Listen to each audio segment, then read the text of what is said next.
Planet has always been working with us. Sure, yeah. It's we the idiots who are not working with the planet. Today you're making even the smoking hemp legal. You could own the weed instead of smoking it. By recommendation, we must make sure children below 14 years of age wear only natural fiber in this country.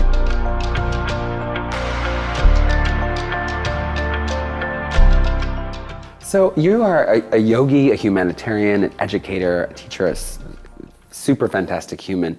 How did you get to sustainability in the fashion industry? That's a question that I have to start. I'm not in fashion, I'm just with life. And human beings inevitably have to wear clothes. They better wear it sensibly, that's all. Sometimes I wish we wouldn't have to wear clothes, then we would avoid that issue. Sometimes I wish we wouldn't have to wear clothes, we would avoid… Oh, not in this weather, you better wear. You're right. So how did you come to sustainability through the fashion industry? And I know that you work a lot with organic textiles and the importance of that. So why is that so important to you? So if you know something about India's history, India in the past has been the largest exporter of textiles in the world. 85% of the world's textile exports were from India about 250 years ago, which was systematically destroyed by the occupying forces of the day, which left the society various levels of impoverishment, which still continues. So, over 40% of India's population at one time was engaged in textile and related work. Between 1800 to 1860, India's textile exports came down by 98% because this is thanks to East India Company, okay? I remember reading or seeing in one of your videos that it was at one time one of the richest countries in the world. Yes, everybody wanted to go there, even Mr. Columbus wanted to get there and got here, and his mistake, we're all here today. So, because it was the largest economy and spices and textiles were the main things. So in 60 years' time, the exports came down by 98%. So the economy was left in shambles, and for survival, over 1.5 million people died, weavers. That's a massive lack of livelihood. And the rest scrambled into agriculture. So this is why even today India has… When the English left, when India attained its independence in 1947, 90% of the population was in agriculture. That is not traditional farmers. They all desperately got into farming because their textile industry was completely, systematically ruined. So even today, this farm sector has not come to stability. Even now in the election, one of the biggest issues is farm distress. Yeah. Because in the last 10 years, over 300,000 farmers have committed suicide. Wow. The problem is if they grow less food, the crop is bad, then they suffer because they don't have enough produce. If the produce is good, the prices will collapse. There is no system because in India, now in urban areas it's becoming, otherwise in India nobody will buy processed food by nature. For us, vegetables has to be today plucked. If it's in a store, we don't go and buy it. Now slowly they are being, what to say… They're retrained or influenced by yes, Western culture. Now, I'm trying to use the right word, being domesticated kind of. Otherwise, when we are growing up, my father refuses to have a refrigerator at home. He said, if you get this, you'll all start eating old food. So no refrigerator at home, everything has to be fresh. So that's how the culture was. Because of this, there is no cold storage systems, there is no marketing facility. So if you grow more, you'll lose, if you grow less, you'll lose. If 30%, my vision is to make 30% of India's farming into natural fiber. And what will that do? What would that do with that vision? That means one thing is it's a non-perishable item. You can sell it at any time of the year, it's not like you have to sell it on the spot. Right. That'll make a huge difference for the India's farmer. And for the weavers, India has over 136 distinct weaves. No culture on the planet has produced such a variety of weaves. But a whole lot of them, about 67 of them, are on the verge of extinction. Can you elaborate a little bit about the importance of weaving and the importance of weavers and why there's so many? Most people don't understand what is weaving. Guilty. When I was 17 years of age, and I did not show much interest in my education, my family, my larger family was involved in silk weaving. So my father said, why don't you go and explore this? Go and see if you can do some industry or business like that. So I went to see. I thought, when I was 17, I thought I was super smart. It took me some time to realize it takes life to realize how dumb you are, okay? So I'm thinking I'm super smart, and I just go sit there, and this totally… I'm sure he's illiterate, he's never been to school. He's like, there must be, I don't know how many threads, there must be some 10,000, 12,000 threads coming. The guy's just moving like this, he's doing this magic, and the cloth keeps happening, and somewhere one flower comes up here, one flower comes up there. Perfect geometry, it never goes wrong. There's no computer, there's no nothing, it's all in his head. I just looked at it trying to figure out what he's doing. The smart me couldn't figure a damn thing. Okay, I sat there for a few days. Then I thought, this guy has got something in his head that all your stupid education is never going to get you there. It's a different level of computing. He's simply doing magic with his hands. So 136 varieties we evolved over a few millennia.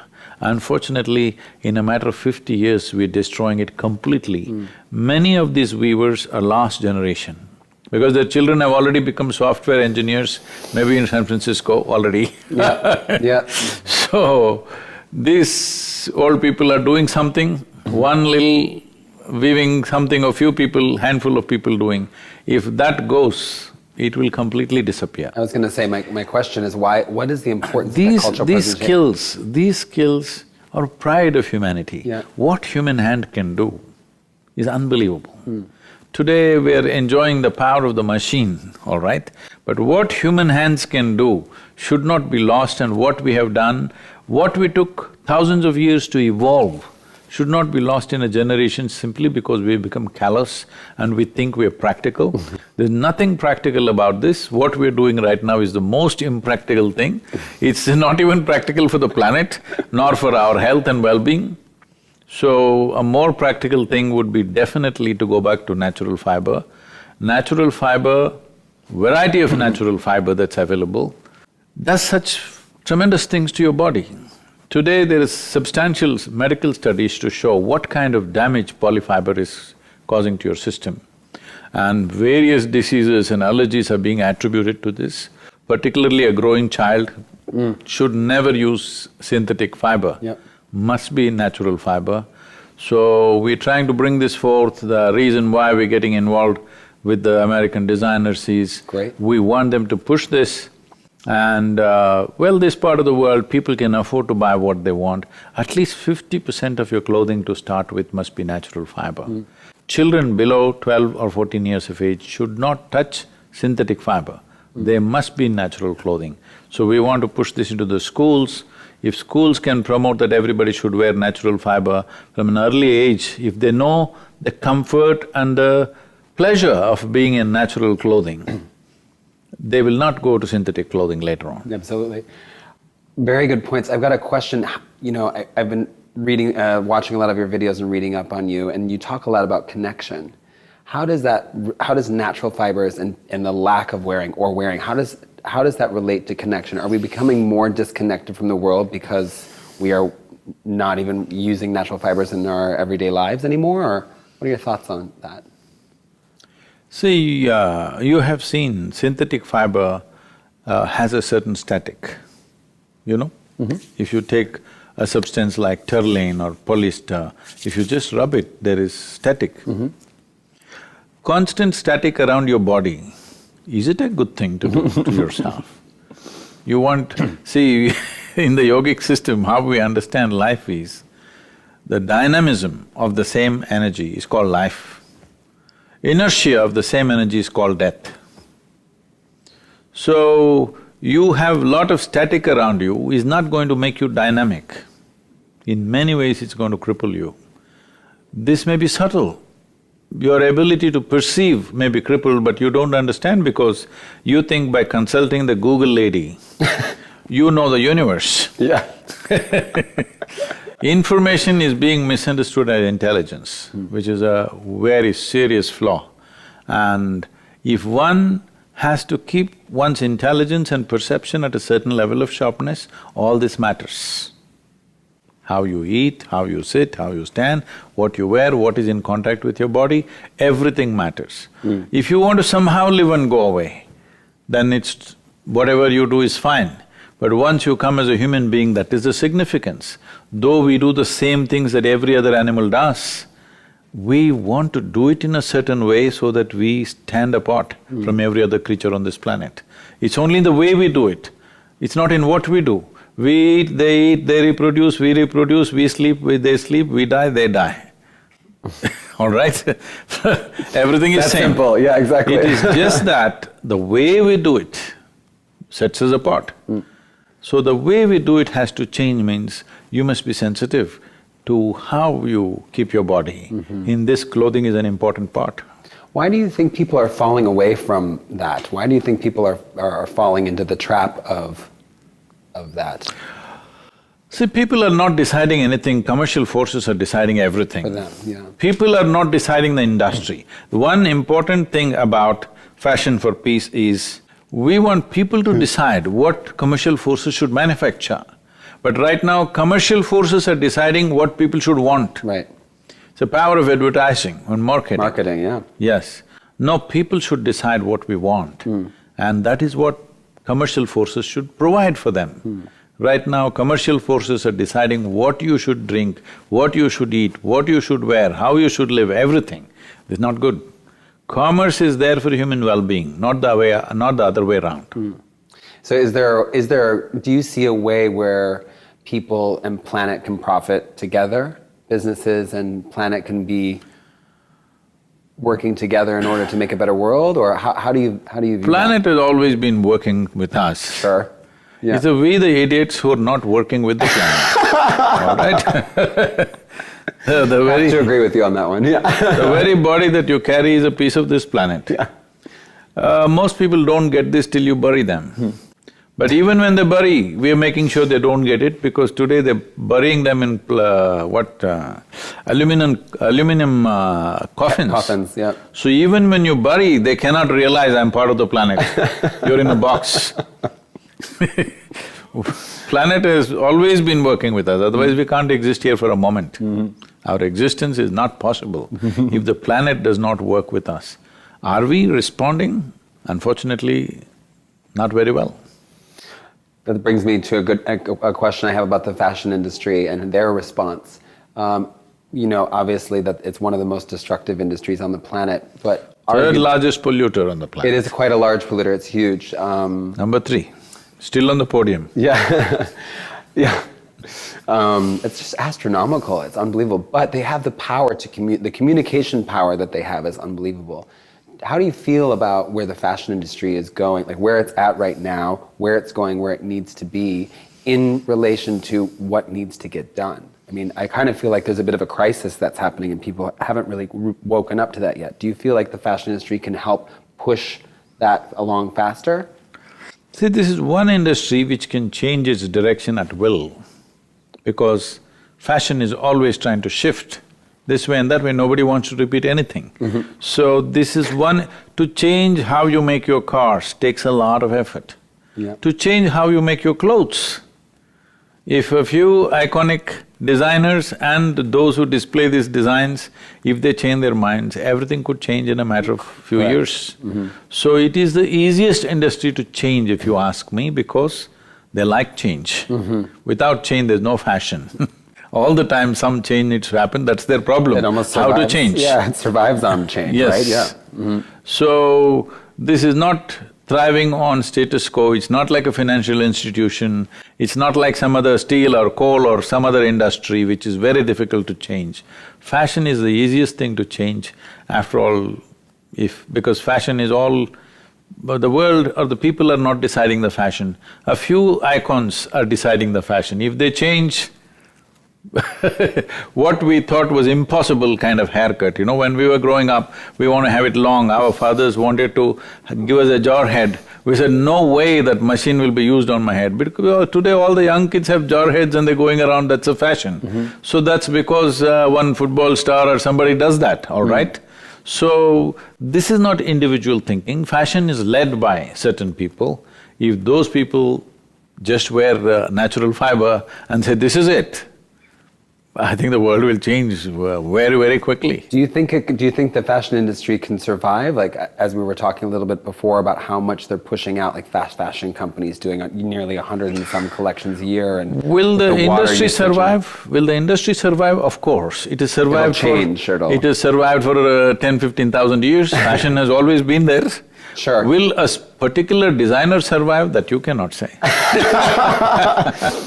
That's the next episode. Okay, so going back to the power of change, that's something that you're a huge advocate for. So what can designers and what can fashion industry, what should they be doing now in order to implement those changes? What's the emergency? What's the biggest thing? See, the most important thing is, right now the way we are heading, it is said that today, on an average, each one of us have 5 times more clothing than our grandparents. By 2025, they say this will double. By 2030, they're saying this will become 7 times over. So the amount of clothing that we're going to manufacture in the next 10 years is more than what we have manufactured in the last 200 years. The clothing that we have used in last 200 years, we're going to use that in the next 10 years. So when this is the kind of consumption of fabric we are going to make, what kind of fabric is important? Today it is said, by 2025, 98% of the fabric, if we go as business as usual, 98% will be synthetic fiber, 95% will be polycarb. So, the polyfiber, which is a petro product, is going to be the biggest thing. And it has entered our bodies, it's entered our water, soil, our food cycle, it's just in everything. They say an average American has 28 grams of plastic in his body. You're in New York, so you may have 32. Yeah, exactly. It's this brings me to a question. I mean, it's astronomical because these facts are out there, and I'm wondering, why are people not responding more and in a bigger way? Is that… I think we have not pushed it strong enough. Okay. We have not shown the needed commitment. Most things in the world doesn't happen because for most people, causes are a fashion statement. It's not a lifelong commitment. This needs to be pushed in a committed way. And as I said, especially our children below 14 years of age should not touch synthetic clothing. They must wear… This could even be made into a law. Yeah, I absolutely Children's clothing has to be natural fiber, this could be a law. This needs to be made, if not law, at least in schools it can be a recommendation to start with. But at some point in the world, we have to make it a law. Below 14 years of age, like below 18, you're not supposed to sell cigarettes to somebody or alcohol to somebody. Similarly, below 14 years of age, you can't sell synthetic clothing to a child because you're poisoning his system. We should push for a legislation at some point. It may be a bit early, people may think this is too much, but first it should start with a recommendation and then become a law. Yeah, I mean, I think public health is a very important thing that we tend to forget about. With those shocking statistics I read recently in The Guardian about, I think it was in America, 96% of the water here is polluted with plastic microfibers. 27 tributaries going into the Great Lakes of serious content of polyfiber. It affects everything, our food supply, everything we do. So we are only thinking of human life. This is a serious mistake because this plastic fiber is seriously affecting the worms, insects, birds, animals. Well, we need to understand this. See, various studies are there to show this. They say, if all the worms disappear today, all life on this planet will disappear in about 14 to 18 months. If all the insects disappear today, all life on this planet will disappear within 2.5 to 4 years' time. But if all of us disappear, planet will flourish. Yeah, we're the ones that are making the problem. We need to understand this, Yeah. that though we make very good manure, we need to understand our sense of self-importance, that life means just us. This is a very disastrous idea. So we must see if plastic is affecting our life so much, such a big creature, what about the insects, the worms, the microorganisms? All of them are being affected. If they're affected, there cannot be life on this planet. Planet can go on without us, but planet cannot go on without them. You know, we talk about this, and it's it is an astronomically large issue that we're having, that the globe is having. And I think to some people, it's almost kind of this attitude of, I don't want to, if I can't solve it, I don't want to, and I can't think about it, I don't want to deal with it. How does the everyday person interact with tackling this problem? Like, what can they do? See, when you can have a drug law, though a whole lot of people are saying it's a good thing, why don't you make it legal, everything. You have a drug law. Why? Because you understand it's bad for the people. They may like it, bad things. That goes for clothing too. Initially it's a recommendation, initially it is a campaign to bring awareness, after some time it has to be a law. So you're suggesting that don't leave it to the choice of people? See, as I said, even the fashion that you do, whether it's your hairstyle or the clothes that you wear, except me, I'm a unique creature. I'll agree with that. Otherwise, everybody's idea of fashion is just imitating something, isn't it? So, initially recommendation, awareness, everything. When there is sufficient awareness, you must make it a law. So, there's this term called influencers. Have you heard of this word before? Okay. It's a new thing, kind of. So I'm wondering, what are your, like this new technology, Instagram, people out there influencing, I don't know what everybody's influencing, they're influencing people to buy more, shop more. How do you see the power of influencers working in conjunction with saving the planet? How can that work? If you're talking about it with relation to fashion and clothing, influencers have a huge role, because in a society like this, what that person that you call as an influencer wears, everybody wants to wear. Today, it's already beginning to happen, particularly in California, I think. The well-to-do, the truly affluent people are wearing crumpled cotton, linen, hemp, these kind of clothes. I'm talking about hemp as clothing.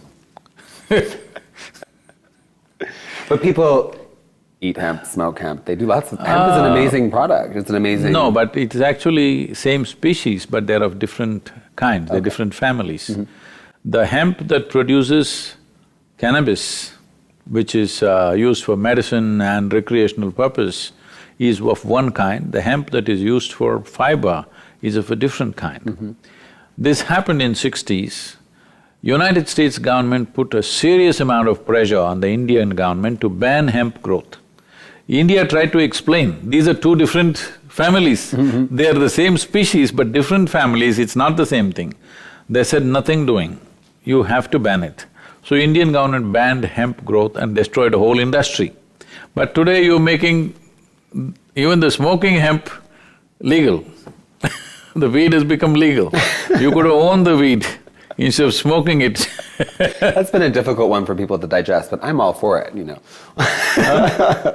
I said, I think that's been a difficult one for people to really digest. No, nothing to digest or undigest, it is just that if you allow commercial forces, in another 20 years maybe cocaine will be legal.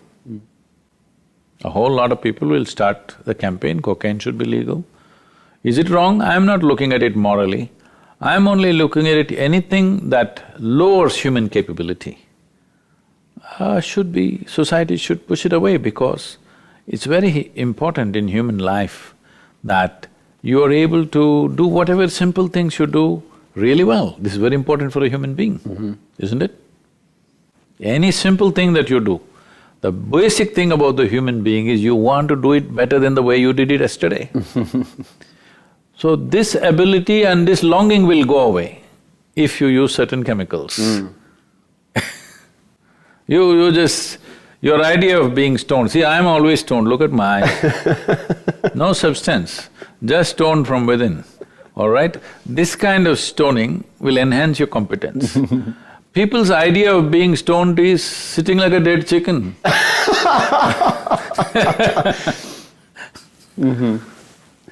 I can show you another way of being stoned. I'd love to, yes. Well, then this comes to your inner engineering project, right? Can you tell us a little bit about that? Do we get stoned at your inner engineering? Oh, yes, absolutely. I'm so excited. Can I come there too? Yes. It's for all life addicts, those who are interested in life. Those who want to die can get intoxicated in such a way that all their faculties are taken away, they just fall asleep for 12 hours a day. If you want to sleep 10, 12 hours a day, you're clearly saying you don't like life, you like to die, right? Sleep is death. Sleep is death. So, there's another way. This is the most sophisticated and complex chemical factory. If you are a good CEO, you would produce the kind of chemistry that you want. You can make your chemistry in such a way you are always blissed out. But if you're a lousy CEO, you produce anxiety, you produce this and that, and then you have to put chemicals from outside, which give you some sense of relief, but they're taking away your competence. People say, even in India there's a campaign that you must make marijuana legal. I said, it's fine. In a college, I'm speaking in a university, they said, why is it not legal? Sadhguru, why don't you speak for this? I said, I have no issue. I want everything to be legal and I want sense to be compulsory. Because you think you can go to your college, in India it's called, I smoked, means it's a cigarette. I'm smoked up, means it is this. Yeah. So you want to smoke up and go to your classroom. As it is, most of you can't figure out what is written in the stupid textbook, all right? I can identify with that one. You read it half a dozen times, you're still not getting it. Smoked up, I can imagine. Anyway, forget about that. Today you want to fly, your pilot is smoked up. You want to fly this airplane? No. Today you need a surgery, your doctor is smoked up. You want the surgery? No. But you want to go to college smoked up. How come? So tell us a little bit more about the inner engineering program. See, I'm stoned out, always. I can tone it up, bring it down as I feel, but my competence will not go down. The more I'm stoned, more competent I become, because it's like a lubricant. Nothing bothers you. Every kind of people, every kind of activity, everything, and you can do it joyfully because you're always blissed out. This kind of stoned is good. You stone like a dead chicken, what is the point of that kind of stone? Not much comes from that, I'm guessing. Not much comes from that one, I'm guessing. Not a problem. Once you're on it, your sleep quota increases, that itself is against life. Well, this then brings me back to the idea that you talk about with connection. Have people really lost connection? Have they become so disconnected from themselves that that's what they need? See, this whole idea that your thought and emotion is of paramount importance has made human beings think that their psychological structure is more important than the cosmos. It's a stupid way to exist. People have not understood that My thought and my emotion is my making. They think it's something else, some other phenomena is happening. No phenomena is happening. Your thought and emotion is only happening from the little data that you have gathered. You just… on a recycling process, there are permutations and combinations, and you think this is creativity. This is just garbage recycle. Once you give so much importance to your thought process and your emotion, you are a psychological case because you have no taste of the world. Yeah. You only have your own psychological mess going on endlessly and you think that's everything. Whether you think of God or devil, it's your doing, right? It's your making. What kind of God appears in your mind, what kind of devil appears in your mind is also cultural thinking, isn't it? In India, we have a very colorful variety of gods and devils, not one. I'd like to know more about that.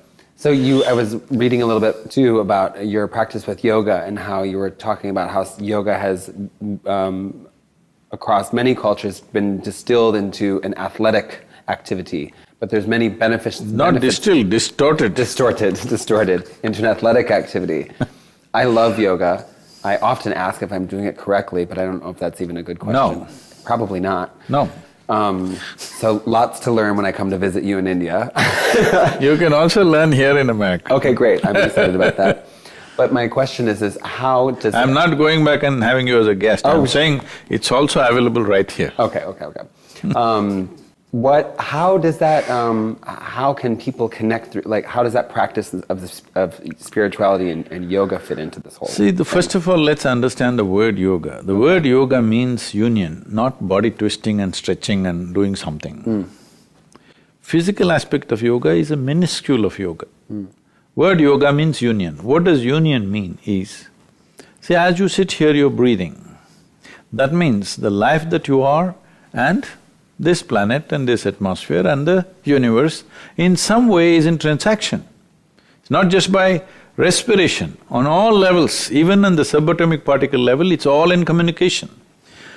So you cannot exist here by yourself, you only existing here is a part of the whole.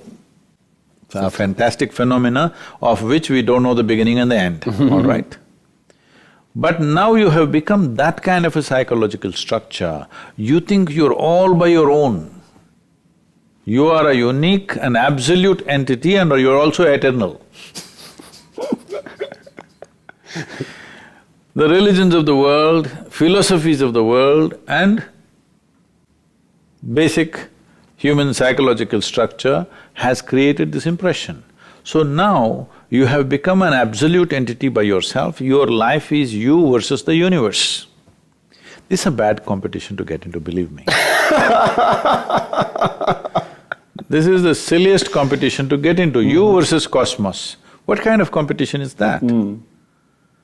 But this is how most human beings are going. No wonder they're anxious every moment of their life. Because in competition with the rest of creation, you have to be anxious, how else? If you don't suffer, I would be disappointed. Yes, if you are in competition with the creation and you don't suffer, I would be very disappointed and surprised. How is that possible? You have to suffer. So yoga means consciously obliterating the boundaries that you have set up. Have you suffered? Have you suffered? Do I look like that? I mean, not right now, but I'm wondering, like, have you had a process of suffering? Not really. People think they can evolve only with suffering, unfortunately. Okay. It's up to you, whether you want to evolve joyfully or with pain. See, life is like this. It's a brief happening, okay? You're like a pop-up on your computer screen. You pop out, you're there and you pop out again. Pop up and pop out. But this brief amount of time, whether you want to keep this in a pleasant state of experience or in an unpleasant state of experience is up to you. Both the faculties are there with you. Right now, whether you enjoy sitting here or you suffer sitting here is entirely your choice. But a whole lot of people think there is a good reason for their suffering. Because they think they're eternal, they don't know they're mortal. Every moment of their life, they're not conscious. This is a brief amount of time and it's getting over. As you sit here, your hourglass is getting empty. Most people are not conscious of this. They think they're immortal. I think a big industry has been created around that suffering. Oh, yeah. Yeah. Not one.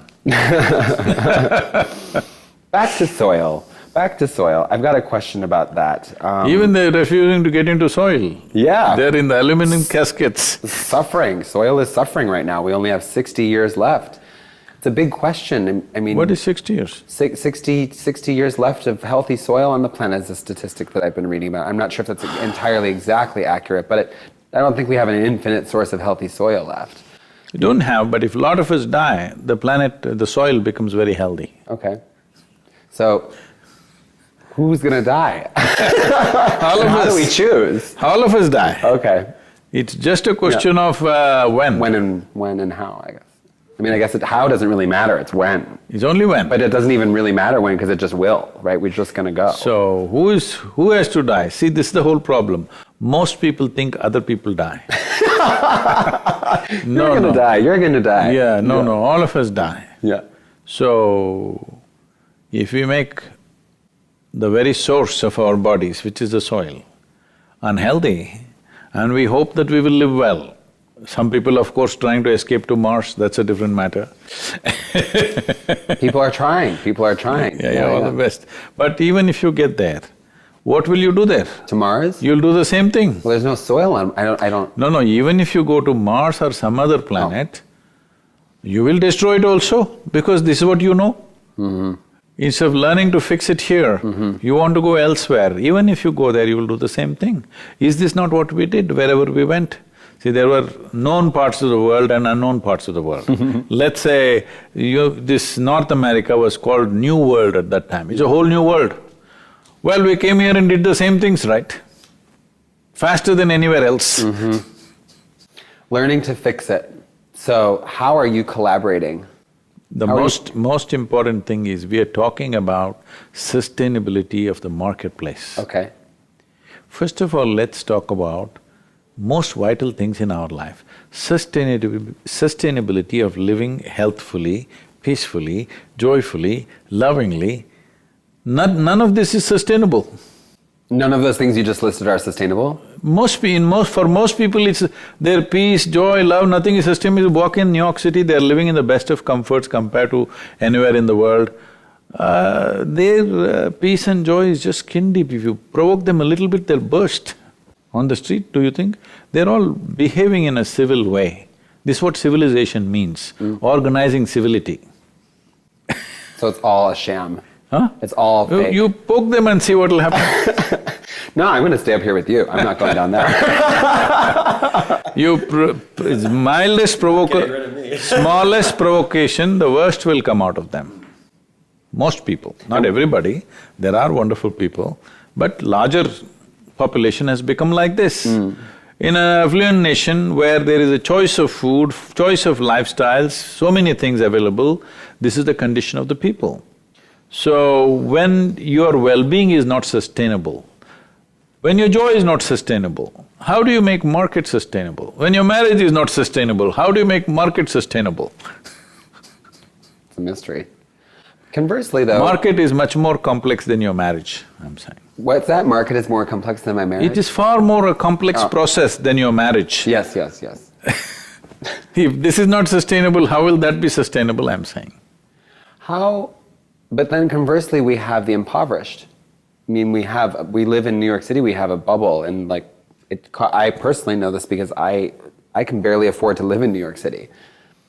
I'm wondering, how does that work with you were just pointing out the people who are living civilly, who have access to so much, but what about people who are underserved or impoverished or marginalized? See, in a country like this, nobody need to be underserved.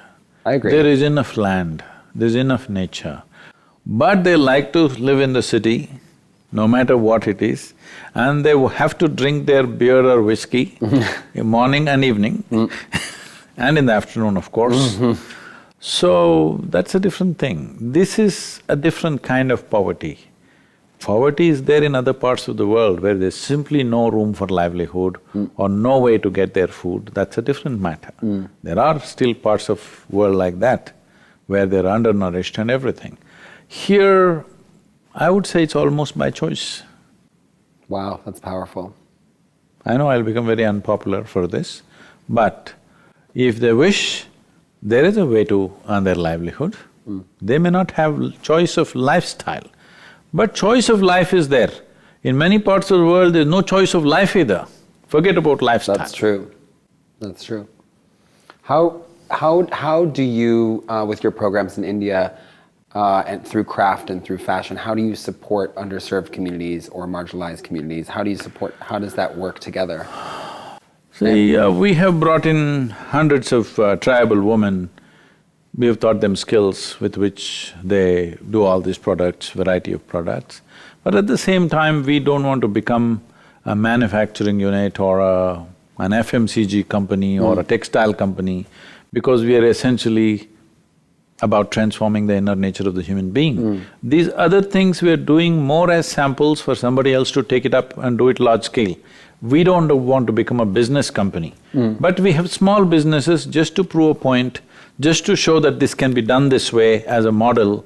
So some people are taking it up and do it, but still it is not as large as it should be. Transformation, I love that word.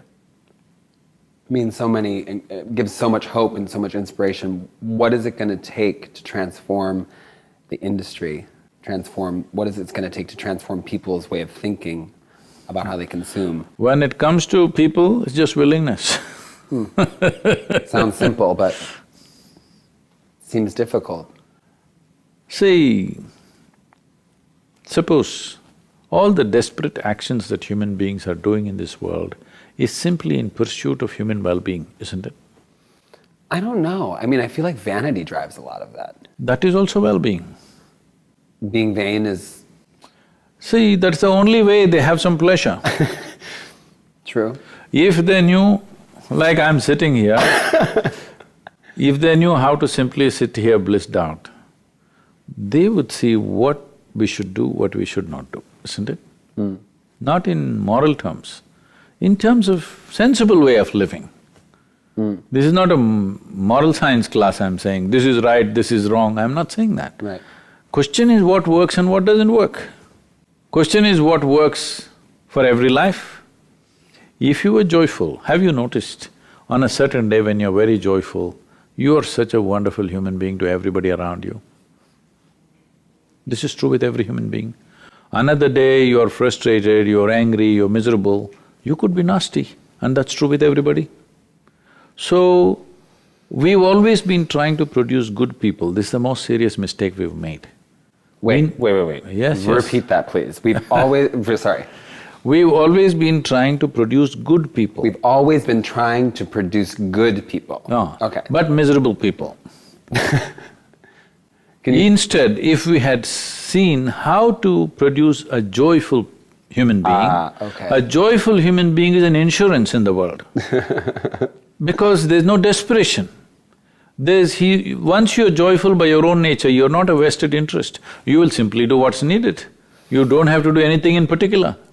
Do you think the fashion industry lacks joy and that's why it's so screwed up? Well, not just fashion industry. Okay. Every industry, Sure. Essentially human beings. And of course fashion industry lacks joy. I don't see joy, but I'm not a person who's been in too many of those events, but one or two events I've seen, people who are wearing these fancy clothes and walking on that ramp, I didn't see any joy on their face. What did you see? They're very tense and breaking up almost. Wearing the best clothes in the world, they are not. It's that pin pop thing that you were talking about earlier, right? No, I'm saying life itself is a pop-up. Oh, no, before that you were talking about how if you pop the bubble and people and… No, they are in great states of distress. And it looks like a whole lot of them are malnourished. I know, yeah. Really? I know. It's sad to see that, but It's very sad. it's like by choice Spending a lot of money, people tear their clothes. Like that, spending a lot of money to be malnourished. People without food are malnourished, unfortunately. Still there are millions of people like that, that's a misfortune. But now by choice, people are malnourished because they think that's a great way to be. See, I want you to understand to what extent fashion can go, how distorted and sick it can become is. In the Victorian England, it was fashionable to have tuberculosis. They called it consumption. So many people were lost to this because they refused to be treated, because it was fashionable to cough in public. Because if you coughed, if you looked weak and you coughed, you looked like an intellectual. If you were strong and well, you're not an intellect. You must you must do this. You're an intellectual. We lost many people. One great loss was John Keats. He died at 24 because he refused to be treated. Such a fashionable disease he had, he didn't want to be treated. So, fashion can get that extreme too. Fashion can kill us, right? Yes. Yeah. So, it's time we do sensible fashion. That's really powerful. I've oftentimes gone to those events myself and wondered what was happening and kind of have just absorbed the energy and just thought that this is supposed to be a celebration of creativity, a celebration of design, a celebration. And it oftentimes does feel like that, a lot of anxiety, a lot of pressure, a lot of moving people, a lot of moving parts, and a lot of people that didn't have breakfast. It's challenging. But I definitely believe that there is a power to the fashion industry, that it can affect change. It can affect great change. I'm a firm believer in that because there's so many people that work in the fashion industry all over the world. Not just because of that, in some way everybody looks up to it. Yeah. Yeah. Knowingly or unknowingly, people are looking up to it. So when somebody looks up to you, you must see it as a tremendous privilege that if you just do the right things, the whole world will do the right things. What a fantastic privilege that is. You must make use of it. So tell me about your rivers project. You have a project with preserving the rivers. Can you tell me a little bit about that? So Rally for Rivers as a movement, when we started, it was a month-long event where this has been the largest ecological movement on the planet. 162 million people participated. Bravo, amazing. In 30 days, I drove 9,300 kilometers myself across from the tip of southern India to Himalayas and 142 events. That's amazing. Okay? And you attended all of them? Yes, 142 events, live events. Wow. And 182 interviews. Wow. Media interviews. So practically 24 hours of the day. 24 hours a day. Did that bring you joy doing that? I don't do anything for joy. Okay. I am joyful by nature, I do whatever is needed. Okay. So, the idea of doing this was to… see, in a democratic country, for leaders to take a decision on something which is long-term. Well, here elections are every 4 years, there it's every 5 years. Generally, most decisions are made that things should happen within 5 years' time for them to get the credit. Nobody's thinking 25 to 50 years' time. Nobody wants to invest money in something which is long-term because they may not even be there. So to do something for which the credit won't come to you, people need to know that the leaders, the political leaders need to understand this is what people want. So that is why I went about creating that campaign. 162 million people, when they stood up and said yes, then nobody could go back on that. Across political spectrum, 16 states, these 16 states are ruled by 6 different parties, political parties. Never they agree upon anything. How did you It's a tradition. If these people say one thing, those people will say no. Yeah. Doesn't matter what it is. I've experienced that before. So… How did you get everybody to come together? See, once they saw people, the way they were responding, democratic leaders are slaves of numbers. Once they saw the numbers, the way we generated the numbers, then they knew they had to be a part of it. In all the 16 states, chief ministers participated, then I gave the Rally for Rivers recommendation policy to the Prime Minister. Within 24 hours, it was in the hands of the Planning Commission, which is now called Niti Aayog. Within 2 months, the central body sent this recommendation to all the 28 states as the official recommendation. So some states are already proactive and they're on, others are a little slow, but we are working with various… But one important thing is, the awareness in the country went up so high, including the government, and now they have the policy recommendation in their hands. Okay. The question is only of time.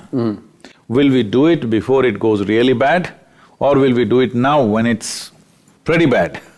So, some states are already on the ground and active, proactive in action. Other states are reading it slowly. So what are your thoughts? How do you think that's gonna all play out? See, the important thing is, we are saying all river basins in India must have minimum 30% or 33% green cover, because Indian rivers are all forest-fed rivers. They're not glacier-fed rivers. Only 4% of the rivers are glacier-fed, rest are all forest-fed. Without vegetation, these rivers cannot flow. So the depletion in the rivers, everybody is busy talking about pollution. I had to wake them up and tell them, see, some rivers are flowing only because of the sewage water. If you cut the sewage, there'll be no river. That's a fact. So I said, cleaning up the river is not a big problem. If we make up our minds, in 3 to 4 years' time, we can eliminate the pollution. But river depletion, if you try to fix it now, it will take at least 20 to 25 years before it comes back, before it produces results. Maybe you and me won't be here, but if we don't do the right action, then there'll be no river left. Already so many small rivers have gone, totally gone. People have built homes in the riverbeds. And what's the result of that? When the river goes, the fish go, the people's lives go, like what's the result of that? Per capita, 70 years ago, how much water we had? Today we have 22% of that, okay? They're saying by 2030, we will have only 12% of that. So we're drinking water in the bottle. By 2030, we may be having shower with a bottle. That's where we are going. And the groundwater is depleting. India is exploiting its groundwater like no other nation because rivers are drying up. I think we have probably the largest number of tube wells on the planet.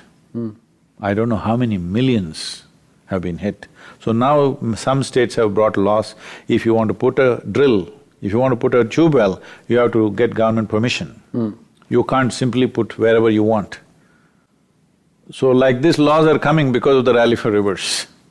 Because we made them… it was not just about rivers, it was about water.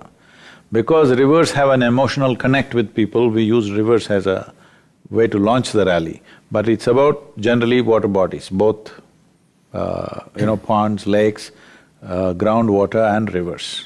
These are all connected. Yeah. People think they're separate. No. No, groundwater and rivers are connected. It's a two-way transaction both ways.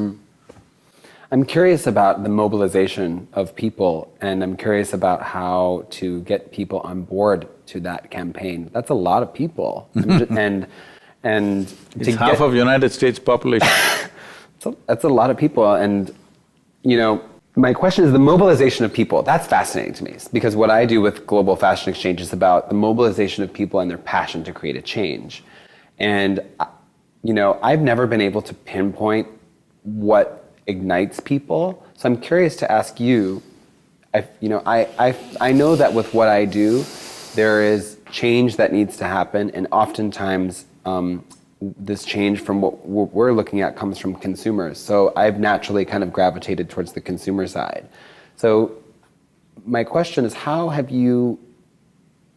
you activate that many people around… Now that you use the word consumer, I use the word effectively. I said, everybody who consumes water must rally for rivers. Okay, yeah, there you go. Otherwise, if you're not a water drinker, we leave you. I guess the question, that makes sense. I guess the question is, it comes because one thing that I'm constantly hit with is, here, especially in the United States, is how is this going to benefit me? Like when we talk about sustainability in fashion, and when we talk about slowing consumption down and clothing swaps and the ecological effects of the fashion industry, people are constantly they're so caught up in their own world that it's very difficult to pull them, extract that. See, if I try to do Rally for Rivers and I'm running a major water bottling industry, then nobody would listen, all right? You need a trusting voice. Okay. People should understand this voice is not a vested interest.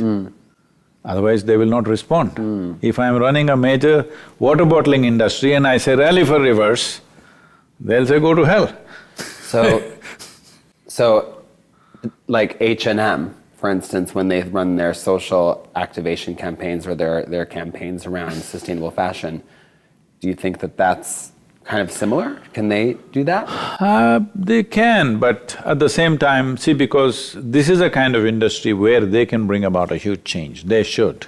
I would say, in India, major clothing industries are now going natural. So, that's a very good thing, because that will change the way the consumer looks at things, all right?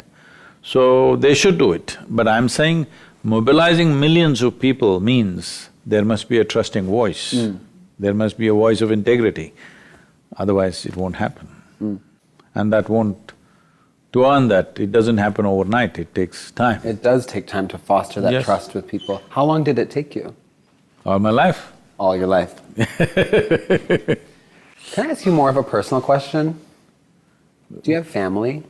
Yeah, what is all this? I mean, okay, so that is kind of a silly question, I guess. Well, I'm just curious about like how you surround yourself. With the planet, with the atmosphere. Okay, I'll stay away from that question. I was just curious about… Why, you thought I'm in some kind of a bubble? No, well, kind of. The planet itself is in a bubble of this atmosphere. You're a mystic. Did you come from like another planet? Like, how did this happen?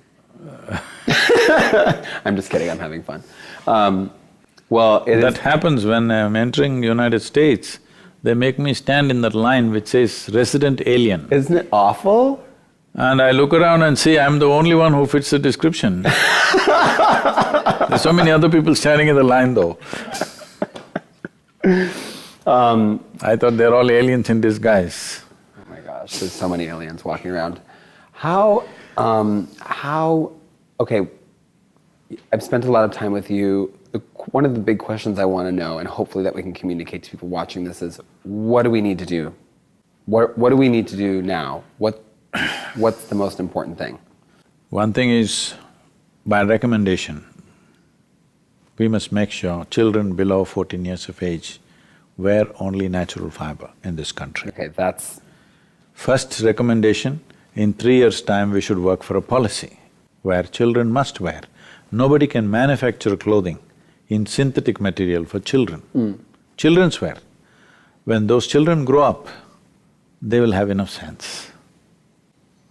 So first, it's children not wearing synthetic clothing, and then mandating. Hoping adults will have enough sense to do that by themselves. But for children, it must be recommended in schools and everywhere. My dad used to say something funny to me when I was a kid, because I would say, I hope, I hope, I hope, and he'd say, Patrick, hope is for suckers.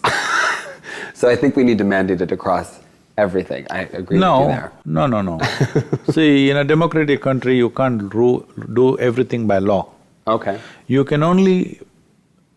on children's choices, you can mandate a law. In adults' choices, you cannot mandate a law.